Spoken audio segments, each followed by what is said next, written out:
In this week's Post-Executive Council media briefing, reporting to the media are the Secretary for Infrastructure and Public Utilities, Hilton Sandy, along with the Secretary in charge of the Division of Health and Social Services, Claudia Groom-Duke. This afternoon, I want to share with you information coming out of our study of the third waste characterization study for Tobago. I just want to give you a brief synopsis of the findings of this study. Now, in August 2010, the Division of Health and Social Services embarked on a series of waste characterization studies to establish an estimate of the quantity and the quality of the municipal solid waste stream generated in Tobago. So the 3 periods that were selected for this study started from the 1st of September. The first study was from the 13th to 19th of September 2010. And in this period, there was no event as such ongoing. The second period was in March 15th to 21st, 2012, and this was the Easter holidays. I just want to state that the September study would have been a study for baseline data, and then we looked at 2 periods where we would have a heightened generation of waste. So that second period was March 15th to 21st, 2012, and that was Easter. And the third period was December 12th to 19th, and that would have been Christmas, 12th to the 19th, 2012. And so the overarching aim, was to provide information for the development of an integrated solid waste management plan for Tobago, a whole system, an integrated solid waste management system for Tobago. The waste was categorized into 9 categories: paper and paperboard, glass, metal, plastic, textiles, organics, construction and demolition materials, special care waste, and other waste, and into 2 streams. And these streams would be residential and institutional, commercial, and industrial. So 2 streams, residential and ICI. And ICI is institutional, commercial, and industrial. And in terms of the findings for the 3 periods, we found that there was no significant variation observed in the quantity of the waste per category across the 3 periods. The table below presents a comparative summary of the category of waste generated over the 3 periods. And so I would really try for each of you to have a copy of this document after trying to make copies, because it shows here that 2010, the material type, for example, paper and paperboard, we had 29.9%, and in Easter of 2012, we found 24.6%, and at Christmas time, in 2012, we found 28%. And so in each area, for example, glass, we got 8.3% in 2010, 10.2% at Easter 2012, and 9% at Christmas 2012. The overall picture shows that plastic So we got paper and paperboard, 29.9% in 2010. Plastic, we got 21.9%. In 2010, 29.7%. In 2012, Easter, under 22.2% at Christmas, 2012. And the next highest material type was organics, 25.7% in 2010, 11.7% in Easter of 2012, and 16.6% at Christmas at 2012. Now, in terms of the areas where we generated the most waste, we found that Scarborough, Rockville generated most waste, then Bacalet, Tudley Park, and Glamorgan, and Buku, Canaan, and Bethany. In terms of the data and the percentage of waste and the comparative data, it's in this document, and I can share that information with you. The results of the study lend itself to a set of recommendations, which I think was so very important for us here in Tobago, including waste minimization and recycling, and we must make that a reality. Create enabling environment for private sector to invest in recycling initiatives. Data management, system for data management, and dedicated waste management software. Human resource development, monitor the per capita waste generation rates. Waste diversion and recycling should form key components of our integrated waste management strategy for Tobago.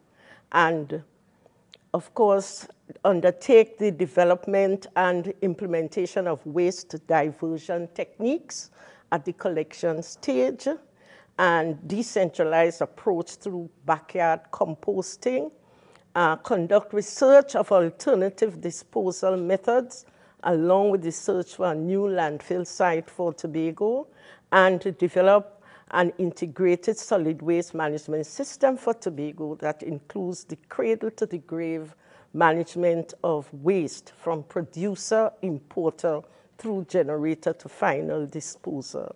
And so the division has identified a set of approaches in response to the waste characterization studies. And so we look at public education as key. Public education campaign on the 4 R's. We're talking about reduce, reduce, recycle, and recover. The multi-sectoral rodent control program. And I want to talk about that a little later. Collaboration with the Division of Agriculture, Marine Affairs, Marketing, and the Environment on composting, solid waste collection and disposal, and enforcement of Litter Prevention Act. We felt that education was key in terms of supporting the people of Tobago in identifying and minimizing the waste from home and from in the community.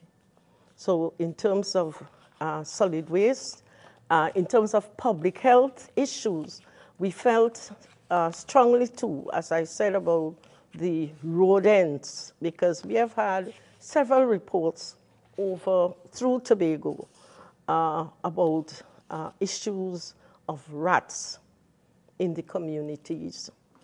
And so we have planned and will start an intensive rodent control program from the 5th of August of this year. We would do a 1-month blitz, look at the outcome of that, and then plan for way forward. We have identified the number 639-1433 as a number you can call to identify your problem, and the health inspectors and officers will be out there. Perifocal workers will be working from house to house at this period to really deal with this particular situation out there in our community. We will continue to share information with the media so that we can promote the information and the program so that we can really deal with controlling rodents on the island. I want to share with you a statement on infant and under 5 child mortality data for Tobago.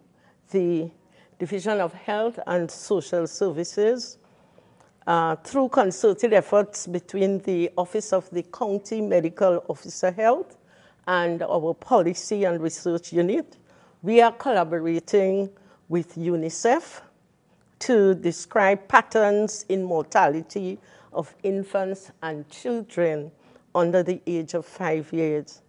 This will take the form of a retrospective review of mortality data for the years 2011 and 2012 through the application of a marginal budgeting for bottlenecks approach. It's a methodology, and this methodology is a results-based planning and budgeting tool that utilizes knowledge about the impact of interventions on child and maternal mortality in a country.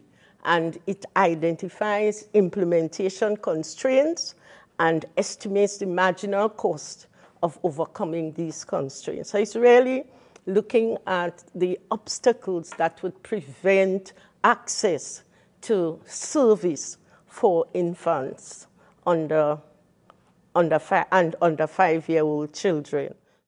And we start with the Dog Pavilion, and that building is completed. It was used for the heritage, so that one is to be handed over to sports from the IPU.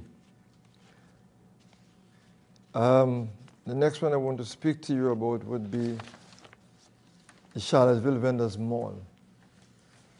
As you know, we are in the court with the Charlottesville Vendors Mall with a review because certain license or permissions were not obtained by our project management, MTS. MTS is responsible to the THA to manage the project, to design the project, and get all the approvals to construct the building. And as you know, one of the members of the Charlottesville Mall Association would have taken the assembly to court, and they had a review in progress. I will not go into that. But what I know is that MTS has reported that soon all the requested information will be submitted to our lawyers and they will put it to the court. Then we'll get the final decision as to the way forward on that project. The Adventure Micro Enterprise Center project, that project is on hold at this point in time. Again, MTS on that project having some problems with the contractor based on some costing. And they cannot come to a sort of decision as to what's the right pricing for the projects or what they said, extra work done. And because of this, the contractors ceased work on the project.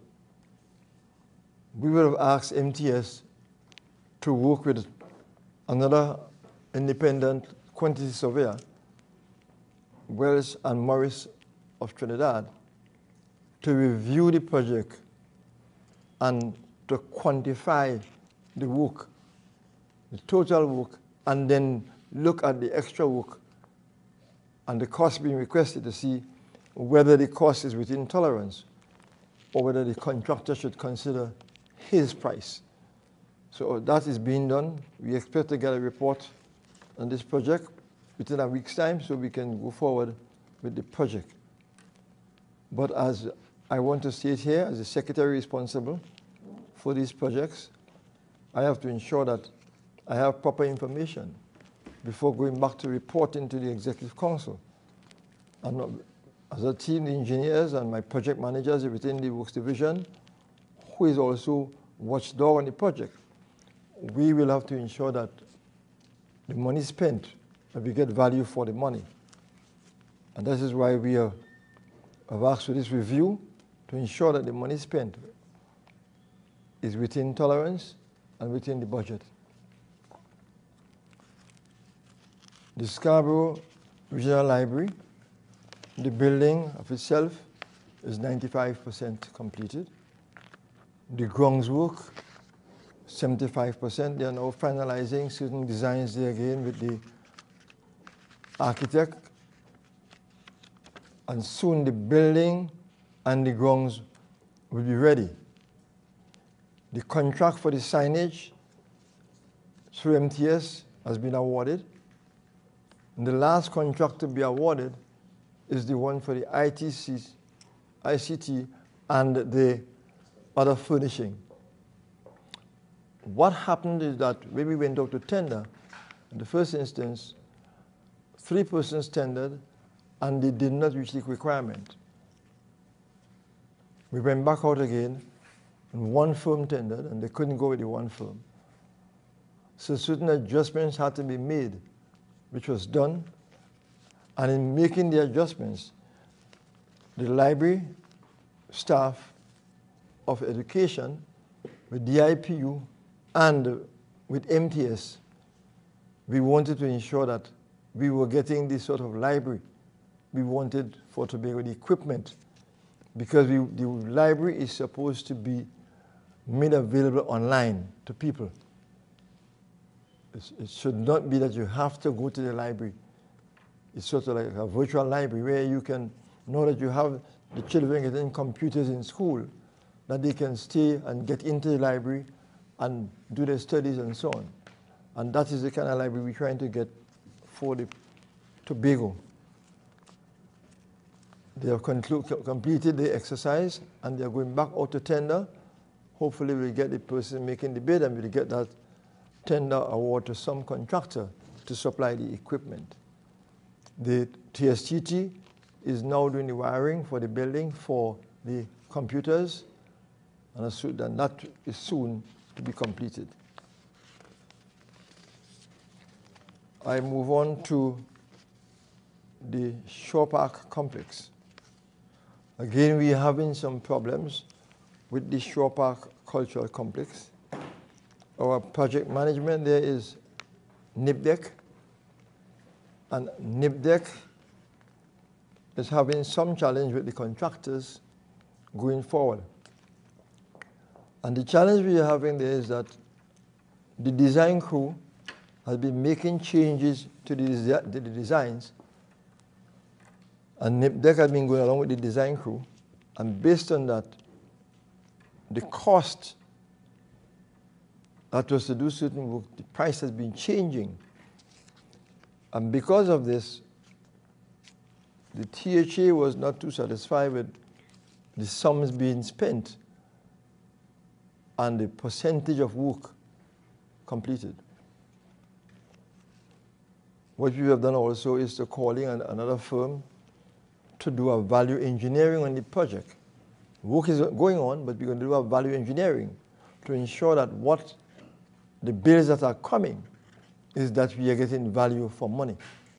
The company is MQS, and they are doing the value engineering for the building. And they hope to report in the next 2 weeks on the way forward with the building. So, again, Shore Park is another problem for the THA. And again, we have to be making apologies to our public. If we were the builders, we'll then might have finished the building, but we have to rely on the contractors, and nothing we can do but to just get the right contractor, get the right value before we go forward. Because we cannot just go advancing taxpayers' money without properly accounting for the monies earmarked for that project. So if there's to be any increase in the value of that project, it must come with proper recommendation, proper valuation. And there we are at this point in time with the Shore Park Cultural Complex. As I said, work is going on in the building. Things are happening. The work has not been stopped, but we have to do that value engineering. Let me just report here that WASA has commenced its pipeline from the licensing division to Oxon Square Junction, and that work is to take 6 weeks to complete that job. And I'm happy that they're doing it this time because school is closed and the traffic now is not as heavy. So we hope that by the time school open back, all the works will be finished and the road will be put back in a good state so that we have no problems with the traffic or with our motoring public in that area. Let me touch on the back pay situation slightly and just report to you that the back pay would commence, payment would commence, and I give the public the assurance that by Friday the 29th, even though payment will start, but by Friday the 29th, all the divisions of the Tobago House of Assembly would commence paying the workers. We have since received the financing from the Ministry of Finance. The Secretary of Finance for the Tobago House of Assembly is now doing his work to make the releases to the division. As you know, the government has processes that we have to follow, and the payment would commence. What I know is that I can report for the Division of Infrastructure that taking upfront, we will have commenced processing the checks, and I'm sure other division will do the same thing. We commence the processing of the checks, and we will hold the checks until the money hit the bank. We just send the checks out to the bank. So as the money is put to the bank, we could just send our checks out to the banks. Also, I must let the public or the workers know that even if we commence the payment, we cannot pay all the workers at the same time. It will be an ongoing process. Also, the auditing process is that we have limited audit staff in the Tobago House Assembly, and infrastructure alone has plenty of workers, and we have to audit each individual pay package. So you should know the task that has to take place there. So as we go along and we audit, the process will keep going with the payment. Today we have gotten the approval through the Chief Administrator to see whether that the auditors who were resigned from or retired from the division, if you can get them to come back in to give some assistance as to get the auditing staff increased to move the auditing process faster in the Division of Infrastructure and Public Utilities. Other divisions were given that authority too. If they can get personnel out there, they can bring them in to assist. They have given them the authority to carry out the audit on behalf of the Tobago House of Assembly. I want to also report here that the observation of the Division of Infrastructure and Public Utilities is that you have a lot of vendors, booth and vendors, fishing stations being installed or built on the side of the roadway. And as the Secretary of Infrastructure, we will be working together with the Division of Health as to have those unsightly things move from the roadway. Because when you are vending, especially when you're selling food, you must have some water. You don't have water, you don't have the necessary equipment, no cold storage, nothing at all to keep the fish and so on. And this is not right. All those people are selling, waiting that freeway off the highway or on the roadway, it's illegal. I'm sorry, we'll have to move them off that freeway because we cannot encourage it. Because once we didn't put a halt to it, you're going to find this vending on the roadside spread throughout Tobago. And it's not just for Scarborough, it's throughout Tobago. Vending is not permitted on this side of the road. You must get the necessary permissions from health as to carry out your vending activity. The roundabout at Orange Hill Junction and Shaw Park has commenced. We'll commence on that roundabout. That is to aid the movement at the Shaw Park Cultural Complex, and also we will realign the road that will take you down from Orange Hill Junction at Yachts there, right down to the tennis court at the roads abutting the Scarborough Secondary School and the road to the Clonmel Highway.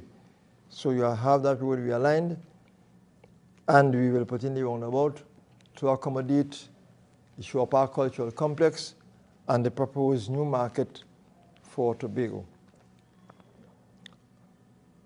We are expecting that work should take about 4 months.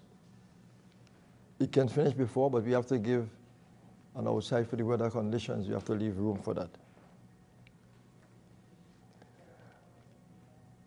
I want to just inform the general public here that in speaking with the town and country planning, is that persons purchasing land in Tobago are advised that they should check with the town and country planning, especially if it's land that is subdivided, to ensure that all the necessary approvals for the subdivision are in place. NIB is about to take down the new mall, the mall in Scarborough. That was approved some time ago. And they would have asked the Tobago House of Assembly for his input in going forward with the construction of a new mall in Scarborough. The Tobago House of Assembly would have named a committee. The persons on the committee, the secretary of the IPU as the chairman of that committee, Mr. Pascal, legal, Ms. Shelley-Ann Batiste, Division of Enterprise Development, Ms. Joycelyn Benjamin, Division of Health, Ms. Gardner, Planning, Kevin Roy, Division of Infrastructure, and Ms. Charmaine Johnson, an engineer in the Division of Infrastructure. And the committee would have met and submitted a report for the review of the Tobago House of Assembly. It's not really finalized, but the committee really just looked at, I'll just give you a few areas because it's not finalized by the Exec Council. And once it's finalized, I would probably get somebody else coming back to you to tell you what is the final report of the committee. But they looked at the development trends of Scarborough, the traffic, the functions and the design of the building. They look at what it can look like. They look at the structure of the building, taking into consideration whether it should be a high-rise building or a flat building, all that they were looked at. And they looked at how the vending will be shared among for the local vendors who were in the building and the people of Tobago. And they look at whether they should tie back into tourism, and they look at all those things. Thank you for tuning in to another Tobago House of Assembly's Post-Executive Council media briefing for the week ending July 27th, 2013.